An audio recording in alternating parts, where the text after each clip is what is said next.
All right, you guys. So the word today, I just got back from church, is about tithing. And so tithing is a hard subject for many people. It's a hard concept for me. And I just recently became a cheerful giver. And you know, the scriptures say the Lord rejoices in the cheerful giver. I've just gotten to that point in my spiritual journey. But something else that I wanted to touch on is tithing. It talks about paying increase, and the Lord will open up a window of heaven that there won't be room enough to receive the blessings that He has in store. He says, "Try me, test me, put me to the test, and watch me show out." Right?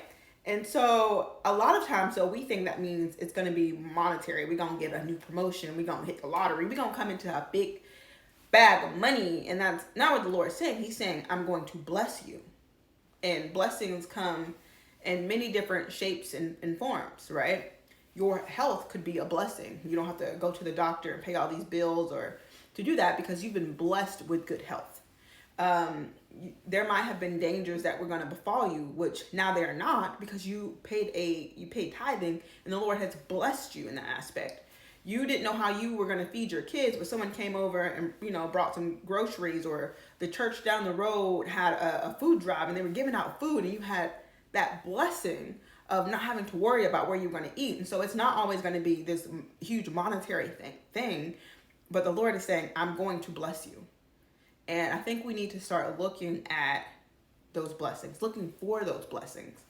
And a lot of times we miss them because we're waiting on the big check to hit the mailbox, right? But there was another concept, because I was studying tithing on my own a couple weeks ago before we talked about it at church today.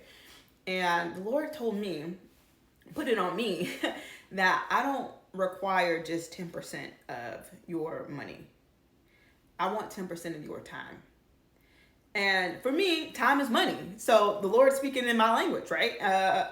Okay, so time is money. I want 10% of your time, as well as, the 10% that I'm paying in tithe to the church. What does that look like? There's 24 hours in a day. I want 10% of that. Praying, reading the scriptures, bearing your testimony online to other people, doing charity work, whatever it is, I want 10% of your day to be focused on me, and trying to be obedient to that, which is why you guys are seeing these videos. Keep seeing them as I work on this. But I think a lot of times we are so boggled down by giving the money, which you should still do. It's a commandment, right? It's in the scripture.